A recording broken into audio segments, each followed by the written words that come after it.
बिस्मिल्लाहिर्रहमानिर्रहीम। अस्सलाम वालेकुम डियर स्टूडेंट्स, मैं हूं ताहिर महमूद राव। तो स्टूडेंट आज हम पढ़ेंगे lecture number 16 chapter number 2 structure of atoms chemistry 9th। तो स्टूडेंट लास्ट टाइम हमने स्टार्ट किया हुआ था topic about the uses of isotopes. तो यूजेस ऑफ आइसोटॉप्स से हमने कहा था कि there are 5 uses of isotopes. तो 3 हमने यूजेस पढ़ लिए थे और 2 हमारे रहते थे। तो आइए उन 2 को भी हम पढ़ते हैं। तो फोर्थ यूज स्टूडेंट, फोर्थ है chemical reactions and structure determination, यानी डिफरेंट केमिकल रिएक्शंस में हम इस्तेमाल करते हैं रेडियो एक्टिव आइसोटॉप्स को, और वो जो रेडियो एक्टिव आइसोटॉप्स हैं उनकी मदद से हम एनालाइज कर सकते हैं, डिफरेंट स्ट्रक्चर हम देख सकते हैं केमिकल रिएक्शन में जो प्रोडक्ट्स बनती हैं कि उनके कैसे स्ट्रक्चर्स हैं। तो उसमें देखिए पहले इसी एग्जांपल को डिस्कस करते हैं, कैसे इस्तेमाल करते हैं। हमको कह रहा है carbon 14 is use to label CO2। वो कह CO2 में क्या किया जाता है, CO2 जो कार्बन डाइऑक्साइड गैस है उसमें लेबल कर देते हैं हम। किसको लेबल करते हैं, कार्बन 14 को। नॉर्मली आपको पता है CO2 में नॉर्मली तौर पे ज़्यादा अबंडेंट कौन है, कार्बन 12। तो कार्बन 12 की अबंडेंस ज़्यादा है, तो दैट्स वाई जो CO2 है ज़्यादातर कार्बन 12 वाली प्रेजेंट है। लेकिन हम क्या करते हैं, हम ऐसी फोटोसेंसिस के जो प्रोसेस है उसमें कार्बन 14 को हम इस्तेमाल करते हैं।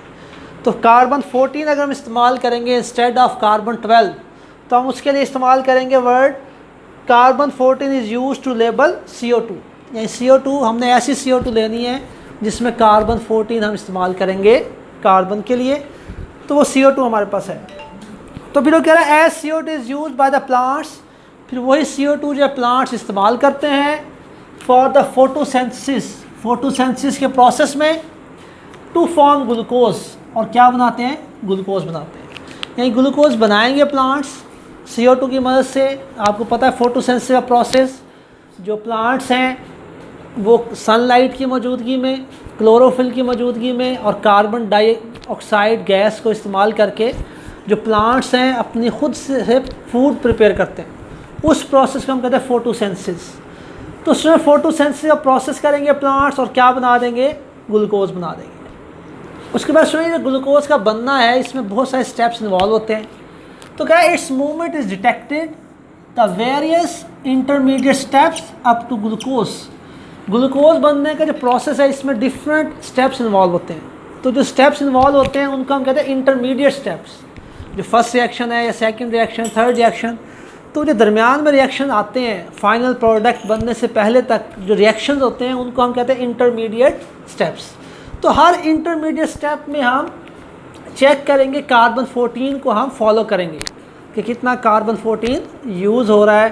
तो उसकी मदद से हम जो हमारी प्रोडक्ट बनेगी ग्लूकोज और डिफरेंट जो इंटरमीडिएट्स में डिफरेंट प्रोडक्ट्स बनेंगी उनको हम स्टडी कर सकते हैं, उनके स्ट्रक्चर्स की हम डिटर्मिनेशन कर सकते हैं। तो इस चीज़ों के लिए हम इस्तेमाल करते हैं कार्बन 14। यानी हम इससे स्ट्रक्चर डिटर्मिनेशन करते हैं, डिफरेंट केमिकल रिएक्शन में इस्तेमाल करते हैं हम कार्बन 14 को। तो ये हमने एग्जांपल देख ली। तो अब इसका इंट्रोडक्शन देखते हैं स्टूडेंट्स। इंट्रोडक्शन में यही बात वो कर रहे हैं, कह रहे हैं radioactive isotopes are use. हम रेडियो एक्टिव आइसोटॉप्स को इस्तेमाल करते हैं in a chemical reaction. Chemical reaction में हम रेडियो एक्टिव एलिमेंट को इस्तेमाल करते हैं।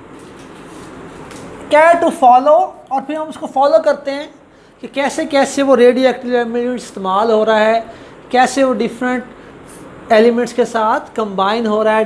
तो उसको हम फॉलो करते हैं प्रॉपरली रिएक्शन के अंदर। To follow radioactive element, फिर उसी रेडियो एक्टिव एलिमेंट को हम फॉलो करते हैं ड्यूरिंग रिएक्शन के दौरान, एंड अल्टीमेटली और नतीजे के तौर पे do determine the structure.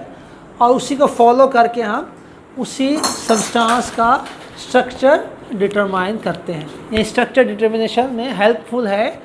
Radio active isotopes जो है हमें हेल्प करते हैं डिफरेंट सब्सटेंसेस के स्ट्रक्चर्स को फाइंड आउट करने में।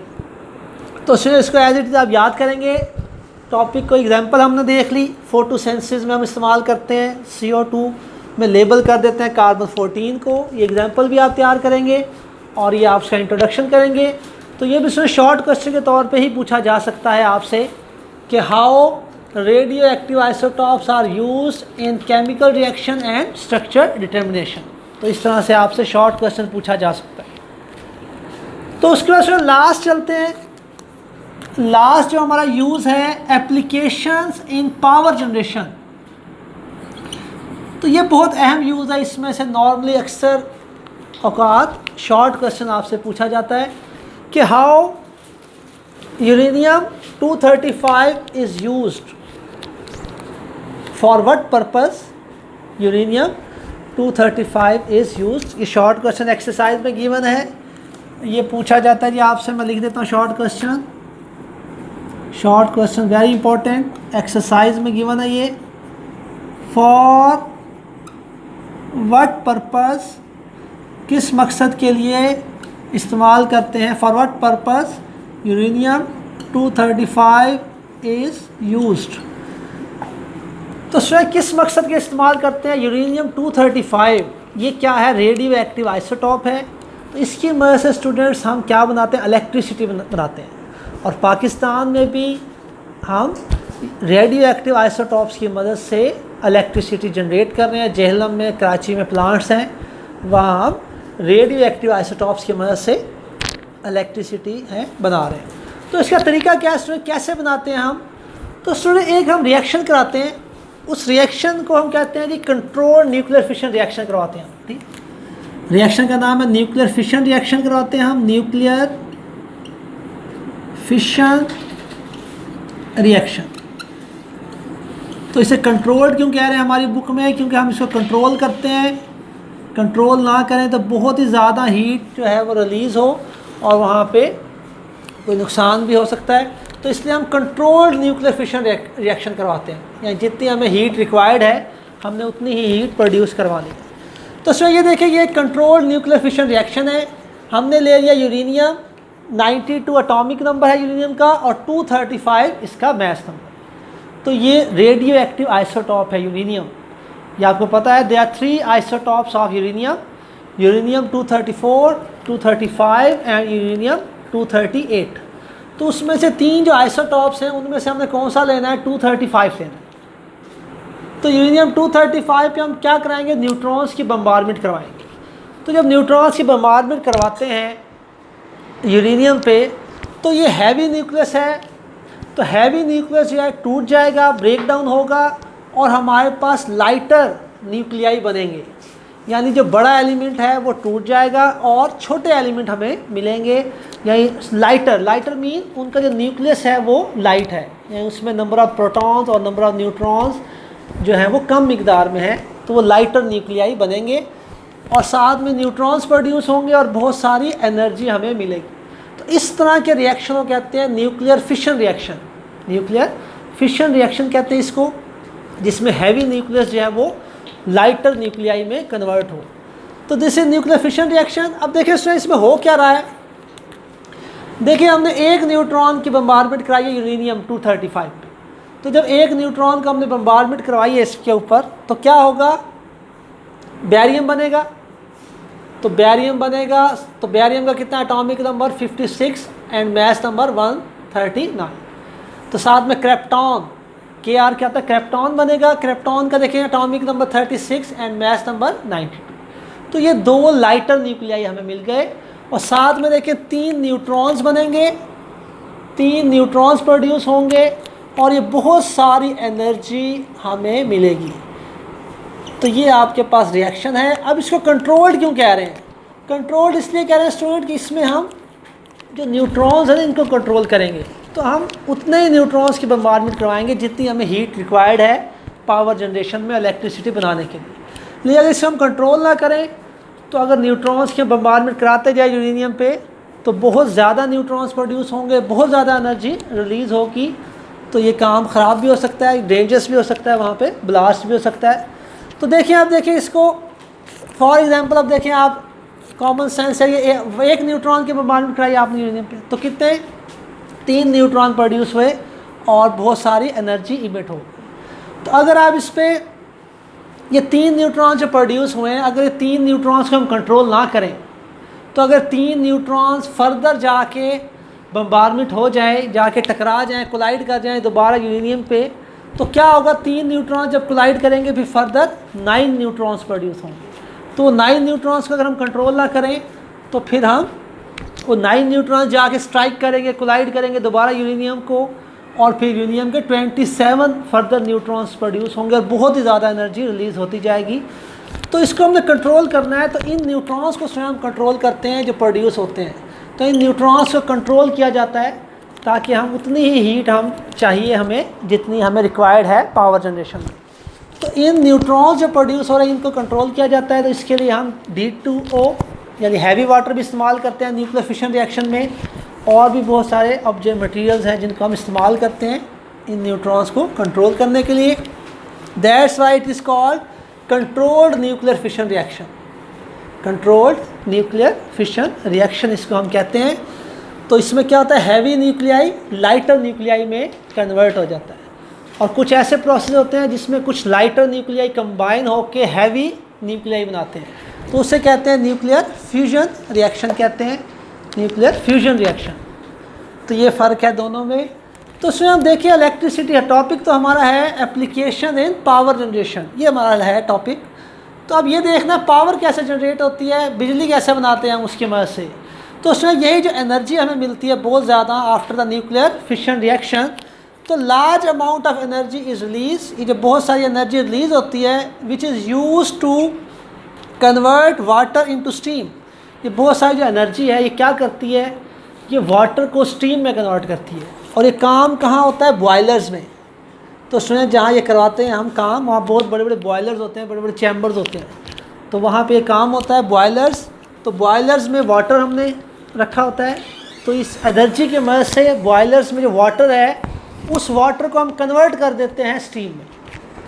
ये large amount of energy is release, बहुत ज़्यादा एनर्जी रिलीज़ होगी विच इज़ यूज, इसी एनर्जी को हम इस्तेमाल करते हैं टू कन्वर्ट करने के लिए वाटर इनटू स्टीम इन बॉयलर्स। तो बॉयलर्स में वाटर जो है वो स्टीम में कन्वर्ट करवाते हैं हम इस हीट को इस्तेमाल करके। After that student the steam then drive the turbines. तो वही जो स्टीम हमारे पास प्रोड्यूस होती है वही स्टीम क्या करती है, ड्राइव्स, चलाती है टर्बाइंस को। और उसमें टर्बाइंस जब किसी ख़ास स्पीड से मूव करते हैं टर्बाइंस, तो हमारे पास क्या प्रोड्यूस होती है, इलेक्ट्रिसिटी प्रोड्यूस होती है। तो टर्बाइंस को मूव कराने, ड्राइव कराने, चलाने के लिए हम किसको इस्तेमाल करते हैं, स्टीम को। तो जब ड्राइव्स करेंगे, टर्बाइंस चलते हैं, किसी ख़ास स्पीड से मूव करेगा टर्बाइन, तो इलेक्ट्रिसिटी प्रोड्यूस होती है। तो ये तरीका है जी इलेक्ट्रिसिटी बनाने का with the help of this energy. तो इस एनर्जी की वजह से हम इलेक्ट्रिसिटी बनाते हैं। तो देखिए स्टूडेंट्स का इंट्रोडक्शन देखते हैं। क्या है, radioactive isotopes are used, radioactive isotopes को हम इस्तेमाल करते हैं टू जनरेट इलेक्ट्रिसिटी, इलेक्ट्रिसिटी बनाने के लिए, इलेक्ट्रिसिटी पैदा करने के लिए, by carrying out controlled nuclear fission reactions. तो क्या करते हैं हम इसके लिए, कंट्रोल्ड न्यूक्लियर फिशन रिएक्शंस करवाते हैं। कहाँ पे करवाते हैं, इन न्यूक्लियर रिएक्टर्स, और ये सारा काम करवाते हैं न्यूक्लियर रिएक्टर्स में। न्यूक्लियर रिएक्टर तो बड़े बड़े चैम्बर्स होते हैं जिसमें रिएक्शन करवाते हैं, उसको हम कहते हैं न्यूक्लियर रिएक्टर्स। तो न्यूक्लियर रिएक्टर्स में हम कंट्रोल्ड न्यूक्लियर फिशन रिएक्शन करवाते हैं और उसकी मदद से हम इलेक्ट्रिसिटी प्रोड्यूस करवाते हैं। तो इसका इंट्रोडक्शन हो गया। After that example, when uranium 235 is bombarded with slow moving neutrons, the uranium nucleus breakups produce barium, krypton and 3 neutrons। तो ये हमने सारा रिएक्शन डिस्कस कर लिया। न्यूट्रॉन्स की बम्बारमेंट कराएंगे यूरेनियम पे, तो जिसकी मतलब बैरियम बनेगा, क्रिप्टॉन और 3 न्यूट्रॉन्स प्रोड्यूस होंगे। इस रिएक्शन को अगर देखें तो एनर्जी हमें मिलेगी। तो उसमें बाकी हमने डिस्कस कर लिया है। तो ये था हमारा लास्ट पॉइंट कि हम कैसे रेडियो एक्टिव आइसोटॉप्स की मदद से पावर जनरेशन करते हैं, इलेक्ट्रिसिटी बनाते हैं न्यूक्लियर रिएक्टर्स में। तो आफ्टर दैट स्टूडेंट हम थोड़ा डिस्कस करते हैं इसको। टेस्ट योरसेल्फ है हमारे पास नेक्स्ट, टेस्ट योरसेल्फ 2.4। तो नॉर्मली इसके आंसर मैं आपको भेज दूंगा व्हाट्सएप ग्रुप्स में। तो यहाँ डिस्कस कर लेते हैं इसको थोड़ा सा, कुछ क्वेश्चंस जो टिपिकल हैं। तो देखिए first question, why do the isotopes of an element have different atomic masses. तो कह रहा है जो आइसोटॉप्स होते हैं हमारे पास उनके मैस नंबर डिफरेंट क्यों होते हैं। तो ये हम डिटेल में स्टूडेंट डिस्कस कर चुके हैं। Because of number of neutrons, number of neutrons की वजह से मैस नंबर जो है चेंज होते हैं आइसोटॉप्स में। जैसे हम पढ़ के आए हैं, जो कार्बन है, कार्बन के 3 आइसोटॉप्स हैं, कार्बन 12, कार्बन 13 एंड कार्बन 14। तो इसमें आपने देखा हम तीनों आइसोटॉप्स में नंबर ऑफ प्रोटॉन्स और नंबर ऑफ इलेक्ट्रॉन्स तो सेम है। तो डिफरेंस कहाँ आता है? डिफरेंस आता है नंबर ऑफ न्यूट्रॉन्स में। कार्बन 12 में 6 न्यूट्रॉन है, कार्बन 13 में 7 न्यूट्रॉन्स हैं और कार्बन 14 में 8 न्यूट्रॉन्स हैं। तो नंबर ऑफ न्यूट्रॉन्स चेंज होने से मैस नंबर जो है चेंज होता है। तो पहला क्वेश्चन। नेक्स्ट देखिए, how many neutron are present in carbon 12 and carbon 13। तो ये भी हमने डिस्कस कर लिया। नेक्स्ट देखिए, which of the isotopes of hydrogen contains greater number of neutrons. तो स्टूडेंट कह रहे हो कौन सा आइसोटॉप है हाइड्रोजन का जिसके पास न्यूट्रॉन्स की तादाद ज़्यादा है? तो वो सुना था ट्रीटियम। तो आप पढ़ के आए हैं, they are 3 isotopes of hydrogen, protium, deuterium and tritium. तो प्रोटियम के पास हमने पढ़ा था कोई न्यूट्रॉन है ही नहीं, ठीक है, नो न्यूट्रॉन। उसका ड्यूट्रियम, ड्यूट्रियम के पास 1 न्यूट्रॉन है। आफ्टर दैट ट्रीटियम, ट्रीटियम के पास 2 न्यूट्रॉन है। तो ट्रीटियम जो है उसके पास सबसे ज़्यादा न्यूट्रॉन्स होते हैं, 2 न्यूट्रॉन्स होते हैं ट्रीटियम के पास। नेक्स्ट देखिए जी, give 1 example of each of use of radioactive isotope in medicine and radiotherapy.